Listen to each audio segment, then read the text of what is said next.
রাজধানীর সড়কে ছিনতাই প্রতিরোধে ট্রাফিক পুলিশের সার্জেন্টদের ছোট অস্ত্র দেওয়ার সিদ্ধান্ত নিয়েছে ঢাকা মহানগর পুলিশ।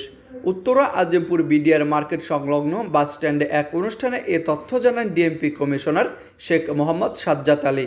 ঢাকা সড়ক পরিবহন মালিক সমিতি আয়োজিত ঢাকা মহানগরীতে কাউন্টার ও টিকেটিং পদ্ধতিতে বাস চলাচল উদ্বোধনী অনুষ্ঠানে সাংবাদিকদের প্রশ্নের জবাবে এ সিদ্ধান্তের কথা বলেন। তিনি জানান, সাম্প্রতিক সময়ে ঢাকার বিভিন্ন সড়কে ছিনতাই বেড়ে গেছে। মহাসড়কগুলোতে ট্রাফিক পুলিশ সদস্যদের নিরাপত্তা ও ছিনতাই প্রতিরোধের জন্য স্মল আর্মস দেওয়ার প্রক্রিয়া শুরু হয়েছে। ডিএমপি কমিশনার বলেন, বিভিন্ন এলাকায় প্রকাশ্যে ছিনতাই কিংবা অস্ত্র ঠেকিয়ে ছিনতাইয়ের ঘটনা ঘটছে। আমরা এসব বিষয়ে অবগত আছি। তবে পুলিশের জনবল সীমিত হওয়ায় সব দিকে নজর দেওয়া কঠিন হয়ে পড়ছে। বিশেষ করে ট্রাফিক পুলিশের সদস্যরা অনেক সময় অসহায় অবস্থায় থাকেন এবং একজন ট্রাফিক সার্জেন্ট সাধারণত একাই দায়িত্ব পালন করেন।